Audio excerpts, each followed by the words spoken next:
Assalamualaikum warahmatullahi wabarakatuh. Perkenalkan, nama saya Muhammad Daniel Ibrahim dari kelas Manajemen Dakwah 1A,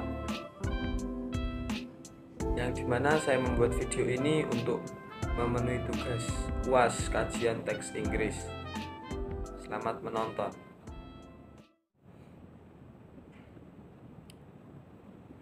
Baik, melanjutkan materi yang telah disampaikan oleh teman saya sebelumnya, yaitu Catching the Entrepreneurial Spirit atau menangkap semangat wirausaha. Sumber daya manusia. Sumber daya manusia adalah fungsi utama dalam perusahaan manapun. Selama dekade terakhir, outsourcing sumber daya manusia telah menjadi keputusan bisnis yang baik bagi banyak perusahaan kecil yang stafnya saat ini tidak memiliki bandwidth atau keahlian untuk mengambil resiko. Masalah hubungan karyawan, tunjangan dan penggajian, atau tanggung jawab kepatuhan sumber daya manusia. Hal ini menyebabkan banyak praktisi mencoba keterampilan kewirausahaan mereka di bidang outsourcing dan fraksional. Kredibilitas sumber daya manusia didefinisikan dalam kaitannya dengan kemampuannya untuk mendukung dan mendorong metrik eksternal ini. Meskipun setiap gelombang evolusi sumber daya manusia penting dan harus dikelola secara efektif, perspektif luar ke dalam, yang memungkinkan fungsi manajemen sumber daya manusia bersinar melalui reputasi eksternal dan keberhasilan organisasi. Pengalih-dayaan sumber daya manusia sangat umum digunakan oleh perusahaan kecil dan seringkali juga perusahaan besar untuk menangani tugas-tugas seperti tunjangan, manajemen, dan penggajian. Seorang profesional HR dapat tersedia di lokasi selama beberapa jam atau hari tertentu setiap minggu atau bulan, tergantung pada kebutuhan dan anggaran perusahaan. Profesional HR menangani segalanya, mulai dari masalah kepatuhan HR dan pelatihan hingga dukungan masalah karyawan.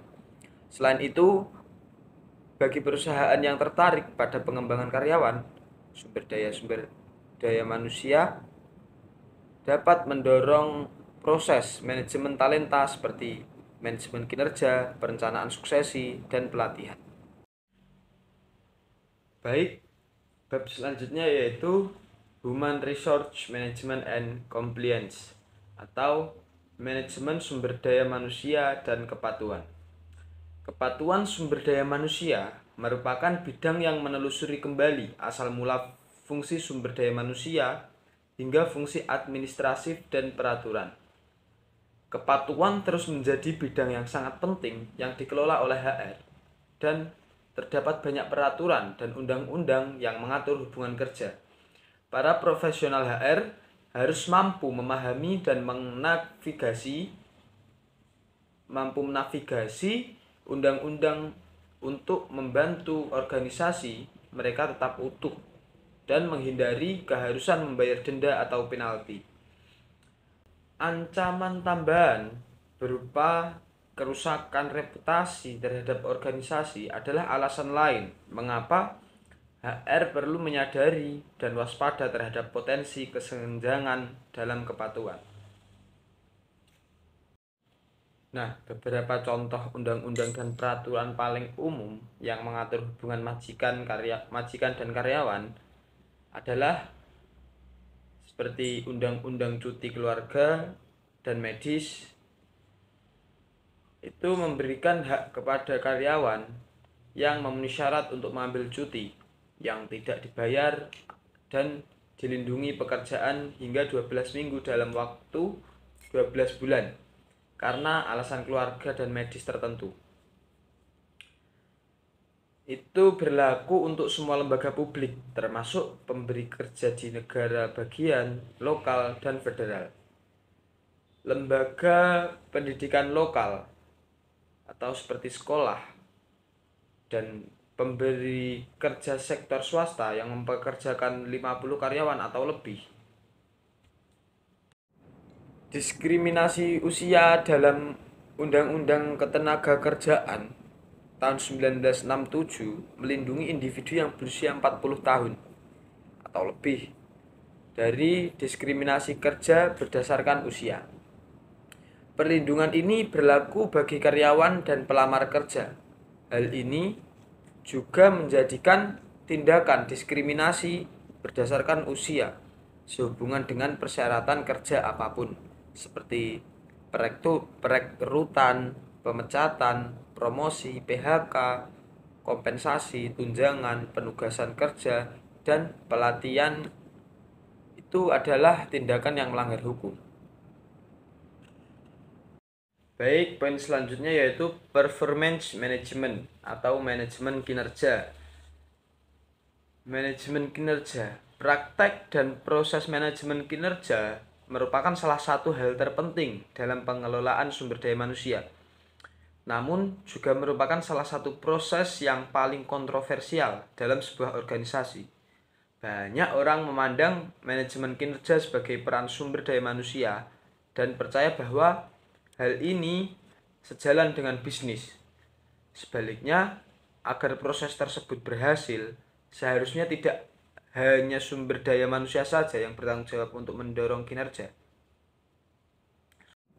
Biasanya, proses manajemen kinerja tahunan, sumber daya manusia, dan manajemen lini harus bermitra dengan penerapan dan komunikasi berkelanjutan dari proses tersebut. Meskipun sumber daya manusia bertanggung jawab untuk menciptakan dan memfasilitasi proses manajemen kinerja. Manajer organisasi lah yang perlu sangat mendukung proses tersebut dan mengomunikasikan hubungan manajemen kinerja dengan tujuan dan kinerja organisasi secara keseluruhan. Banyak para profesional mengatakan bahwa akan sangat membantu ketika pimpinan bisnis menekankan bahwa manajemen kinerja bukanlah proses sumber daya manusia, melainkan proses bisnis yang sangat penting. Jika seorang manajer bisnis tidak dapat melacak dan mendorong kinerja pada tingkat individu, maka organisasi secara keseluruhan tidak akan mengetahui cara melacak tujuan organisasi secara keseluruhan. Manajemen kinerja. Sebelum membahas keadaan manajemen kinerja di tempat kerja saat ini, penting untuk memahami asal muasal manajemen kinerja. Manajemen kinerja dimulai sebagai alat sederhana untuk mendorong akuntabilitas. Namun, belakangan ini telah berkembang menjadi alat yang digunakan untuk pengembangan karyawan. Dalam survei publik terbaru yang dilakukan oleh Deloitte Service, 58% eksekutif yang disurvei percaya bahwa pendekatan manajemen kinerja saat ini tidak mendorong keterlibatan karyawan atau kinerja tinggi. Mereka membutuhkan sesuatu yang lebih gesit, real time, dan individual, dan fokus untuk mendorong kinerja di masa depan dibandingkan menilainya di masa lalu. Nah, tantangan utama berikutnya yang harus dipikirkan ketika merancang proses manajemen kinerja adalah memberi penghargaan pada kinerja. Sistem penghargaan harus berakar pada sistem manajemen kinerja.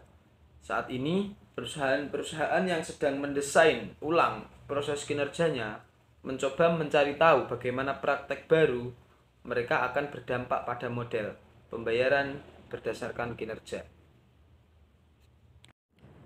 Baik, poin selanjutnya yaitu influencing employee performance and motivation, atau mempengaruhi kinerja dan memotivasi karyawan. Manajemen kinerja dan sistem penghargaan merupakan pengungkit utama yang dapat digunakan untuk memotivasi dan mendorong kinerja individu ataupun kelompok yang mengarah pada kinerja, produktivitas, dan pertumbuhan organisasi secara keseluruhan. Sistem kinerja dan penghargaan juga bersifat budaya karena memberikan gambaran sekilas tentang cara perusahaan mengelola kinerja atau non-kinerja karyawannya. Nah, dan sejauh mana mereka bersedia membedakan dan memberi penghargaan atas kinerja tersebut. Ada banyak diskusi selama bertahun-tahun untuk mengidentifikasi praktek terbaik dalam cara kita membedakan dan memberikan penghargaan kepada karyawan. Sebelum melanjut ke praktek terbaik dan temuan dalam sistem penghargaan dan motivasi, pertama-tama kita harus mengidentifikasi istilah-istilahnya. Sistem penghargaan adalah kerangka kerja yang diciptakan dan dikelola oleh suatu organisasi, umumnya melalui sumber daya manusia. Untuk memastikan bahwa kinerja karyawan dibalas dengan semacam imbalan, misalnya uang atau ekstrinsik lainnya yang akan mendorong dan memotivasi karyawan untuk terus bekerja demi tujuan organisasi. Tantangan dari waktu ke waktu, para profesional manajemen sumber daya manusia perlu menyadari tantangan-tantangan ini dan merancang sistem manajemen kinerja yang dapat mengatasinya dalam format dan dalam konteks tugas mereka. Program penghargaan terutama terdiri dari program dan kebijakan kompensasi, namun juga dapat mencakup tunjangan karyawan dan penghargaan ekstrinsik lainnya yang memenuhi kebutuhan karyawan. Dalam manajemen sumber daya manusia, fokus utama program penghargaan dalam suatu organisasi adalah keberhasilan penerapan sistem kompensasi. Sebagian besar organisasi berusaha menerapkan program kompensasi bayar untuk kinerja yang menawarkan pembayaran kompetitif. Pembayaran untuk kinerja dimulai dengan filosofi yang dianut sebuah organisasi yang menyatakan bahwa mereka berupaya memberi penghargaan kepada karyawan yang bekerja terbaik untuk meningkatkan kinerja bisnis dan memperhatikan mereka yang dapat memberikan dampak besar. Program pembayaran untuk kerja mungkin memiliki banyak komponen dan organisasi sumber daya manusia. Tantangan untuk merancang, menganalisis, mengomunikasikan, dan mengelola berbagai komponen untuk memastikan bahwa filosofi dan praktiknya dilaksanakan dengan tepat dan sah. Peran manajemen sumber daya manusia dapat menetapkan pembayaran atas kinerja adalah bahwa sumber daya manusia harus melibatkan kepemimpinan bisnis untuk menetapkan elemen kerangka kerja. Berikut adalah penerapan elemen kerangka yang efektif. Yang pertama, tentukan filosofi pembayaran organisasi. Kepemimpinan perlu sepakat bahwa mereka akan mempromosikan budaya. Yang kedua, meninjau dampak finansial dari perubahan pembayaran berdasarkan kinerja. Yang ketiga, mengidentifikasi kesenjangan yang ada dalam proses saat ini. Yang keempat, memperbarui proses kompensasi dengan elemen pembayaran atas kinerja yang baru. Nomor 5, mengomunikasikan dan melatih manajer dan karyawan mengenai filosofi dan proses pembayaran untuk kinerja perubahan. Dalam manajemen sumber daya manusia, bidang kompensasi dan penghargaan sangatlah rumit. Dalam organisasi, yang kami pikirkan terutama adalah imbalan kompensasi, yang merupakan pendorong dan motivator yang sangat penting bagi kebanyakan orang. Kita juga perlu mengingat aspek-aspek lain dari strategi penghargaan total, serta dorongan dan pengaruh yang dapat kita manfaatkan untuk memotivasi karyawan. Baik, poin selanjutnya yaitu building an organization for the future, atau membangun organisasi untuk masa depan. Mempekerjakan mempekerjakan talenta yang kuat adalah sumber utama keunggulan kompetitif bagi seluruh perusahaan. Namun, banyak perusahaan yang melakukannya dengan buruk. Seringkali proses rekrutmen dan perekrutan terjadi secara reaktif. Seseorang meninggalkan organisasi dan kemudian orang-orang berebut untuk mengisi kekosongan tersebut. Sangat sedikit perusahaan yang mengambil pendekatan jangka panjang dan proaktif, serta berupaya menciptakan rencana strategis untuk akuisisi talenta. Dalam artikel The Definitive Guide to Recruiting in Good Times and Bad, penulis menganjurkan proses perekrutan yang ketat dan strategis yang mencakup tindakan penting.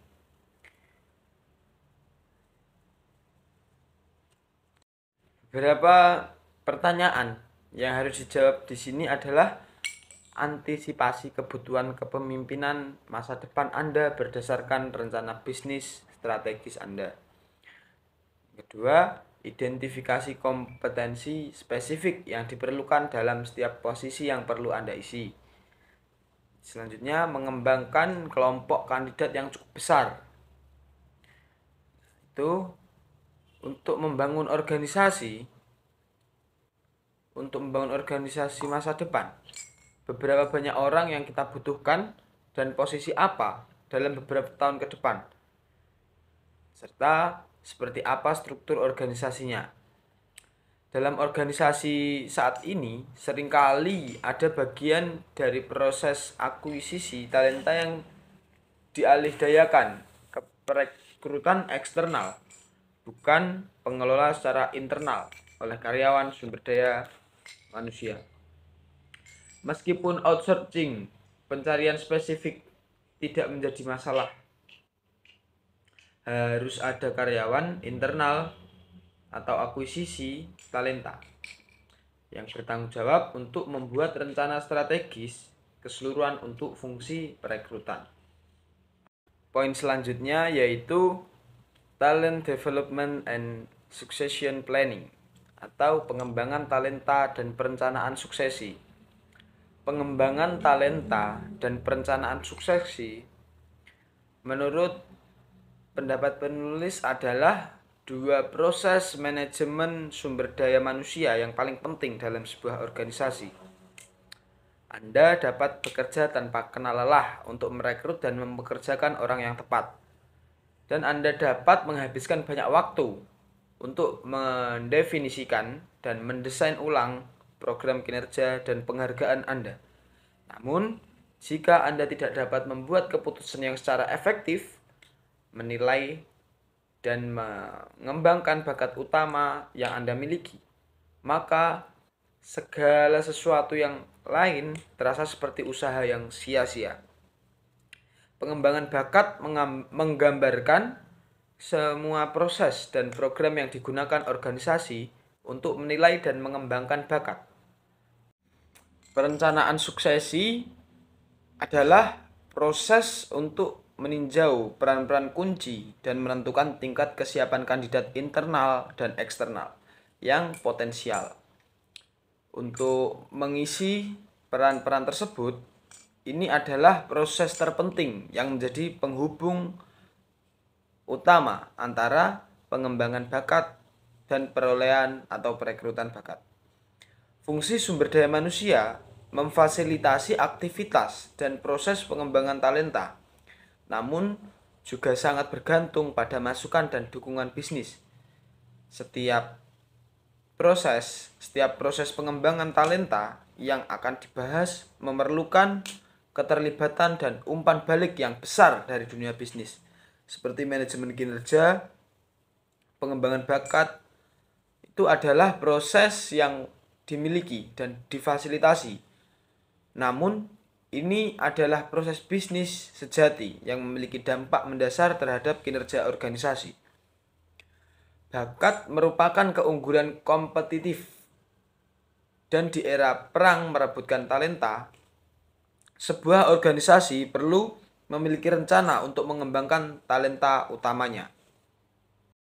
Tinjauan talenta dan proses perencanaan suksesi menghasilkan diskusi yang sangat baik dan informasi yang sangat mendalam mengenai kondisi talenta dalam organisasi.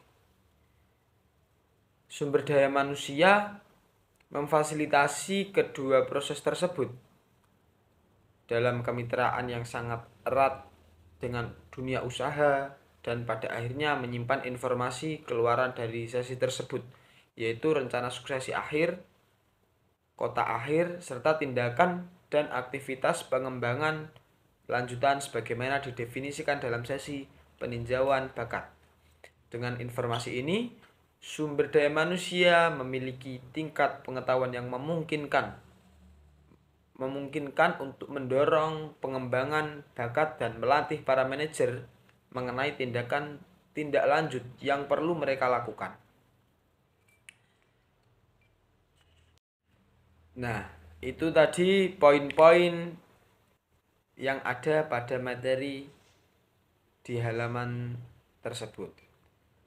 Nah, untuk kesimpulannya, setiap proses pengembangan talenta yang akan dibahas memerlukan keterlibatan dan umpan balik yang besar dari dunia bisnis, seperti manajemen kinerja, pengembangan bakat, adalah proses yang dimiliki dan difasilitasi.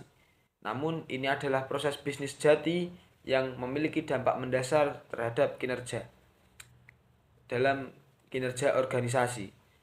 Tinjauan talenta dan proses perencanaan suksesi menghasilkan diskusi yang sangat baik dan informasi yang sangat mendalam mengenai kondisi talenta dalam organisasi. Sekian penjelasan materi yang saya baca. Saya Muhammad Daniel Ibrahim dari kelas Manajemen Dakwah 1A. Pamit undur diri. Kurang lebihnya mohon maaf. Wassalamualaikum warahmatullahi wabarakatuh.